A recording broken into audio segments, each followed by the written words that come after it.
বাংলাদেশ দলের পরের লড়াই, জয়ের লড়াই রাত পোহালাই শ্রীলঙ্কার এগেনস্টে এবং টেস্টে আশা জাগিয়েও গল টেস্টে ড্র করেছিল। শুরুটা ভালো হয়েছিল, বাংলাদেশ সেই আশার পরিপূরণ করতে পারেনি, কলম্বো টেস্টে হেরে গেছে। ওয়ান ডেতে বাংলাদেশ একটা দারুণ সম্ভাবনা তৈরি করেছিল, পাল্লে কেলেতে এক এক লেভেলে থাকার পর সেই ম্যাচটা হেরে গেছে। তবে টি-20তে Bangladesh has now in a situation, in a position যেখানটায় আশাবাদী হতে বড্ড ইচ্ছা করে। বাংলাদেশ দলে একটা কেরিক্যাচাল অবস্থা চলছে।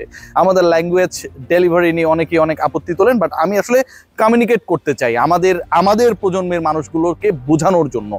কেরিক্যাচাল অবস্থাটা হচ্ছে যে লট মোর পারফর্মার রাইট নাও, যেটা এর আগে আমরা দেখিনি। Bangladesh team has given their best team effort in the last match, যেটা এর আগের ম্যাচেসগুলোতে আমরা দেখিনি আনলেস দ্য গল টেস্ট।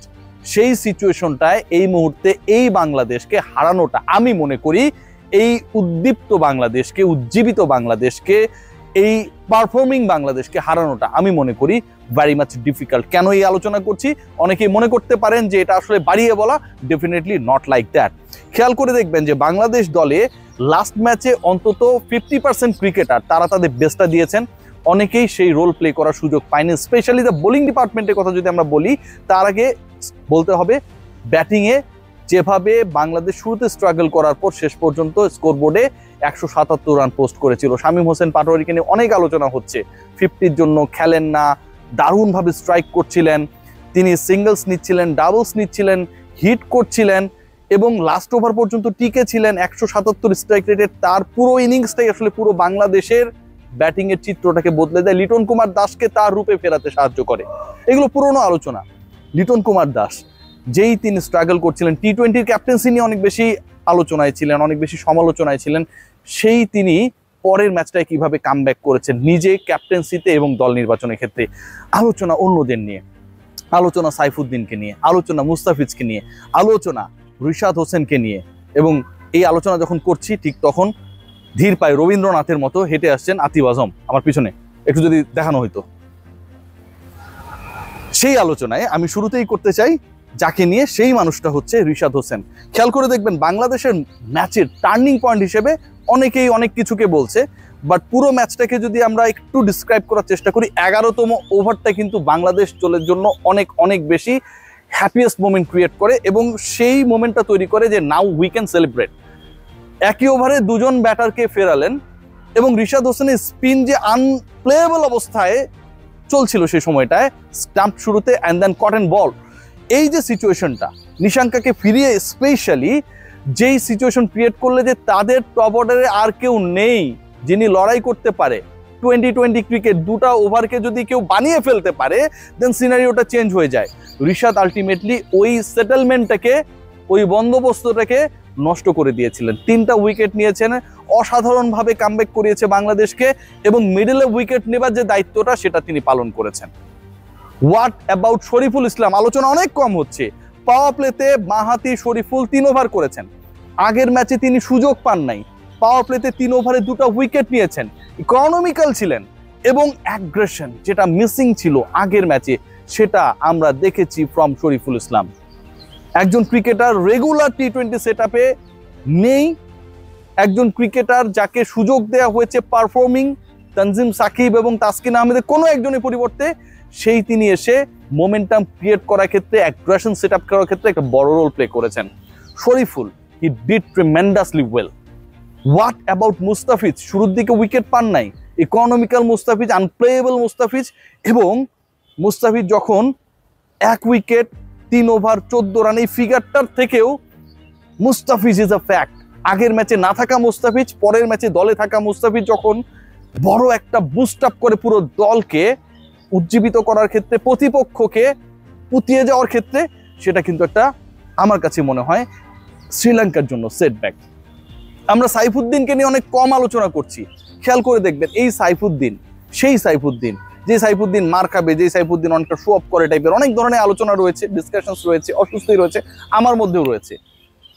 পাওয়ার প্লেতে উইকেট নিয়েছেন, পরের দিকে ভালো বল করেছেন ব্যাট হাতে। বাংলাদেশ খেয়াল করে দেখবেন লাস্ট ওভারটায় বাংলাদেশ স্কোর 14 রানস এবং ওই সময়টাই কিন্তু এমন একটা সিচুয়েশন ছিল যে রান আউটের হ্যাট্রিকও হতে পারতো, উইকেট যাচ্ছিল দ্রুত।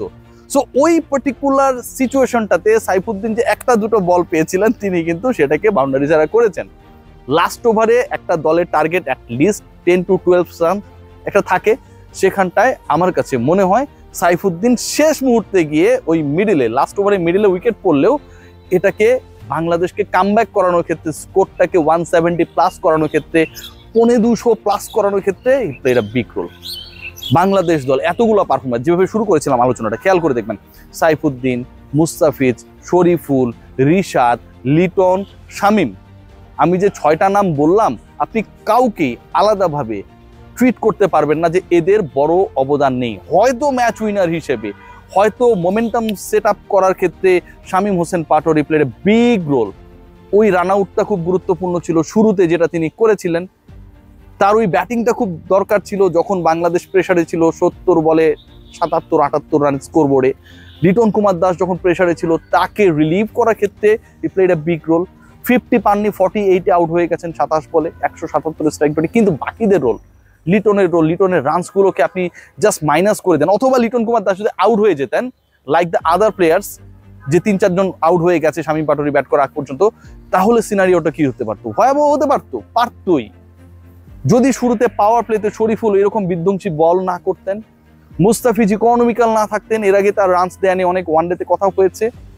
আমরা যদি খেয়াল করে দেখি যেভাবে রিশাদ স্পিন ডিপার্টমেন্টকে নেতৃত্ব দিচ্ছেন ইয়াং ক্রিকেটার হিসেবে, একজন লেগ স্পিনার কেমন হতে পারে, লেগ স্পিনের বলগুলো বিট করে প্রতিপক্ষ বারবার যখন বলা হচ্ছিল, আমরা খেয়াল করেছিলাম, আমরা খেয়াল করে দেখবেন কমেন্ট্রি বক্স থেকে যে একজন লেগ স্পিনার কিভাবে ম্যাচ উইনার হতে পারে। ওই সময়টায় যখন রিশাদ বল করছিল, এগুলো প্রত্যেকটাই বাংলাদেশ দলকে অনেক অনেক বেশি উজ্জীবিত করেছে এবং কারো অবদানকে ছোট করে দেখার কোনো সুযোগ নেই। So Bangladesh they did very well. এবং এটা যদি অনুবাদিত হয় পরের ম্যাচে, 6 জন পারফর্মারের কথা বলেছি ভাই, 4 জন যদি ভালো করে, বোলিংয়ে 2 জন, ব্যাটিংয়ে 2 জন, শ্রীলঙ্কাকে পরের ম্যাচে সিরিজ ডিসাইডার ম্যাচে হারানোটা is not a very tough task. এখানটায় বৃষ্টি হচ্ছে, লঙ্কায় অনেক রৌদ্র, বাংলাদেশের সূর্য জয়ের মাধ্যমে ঝলমলিয়ে উঠবে পরের ম্যাচে, এক্সপেকটেশন আমরা করতে পারি।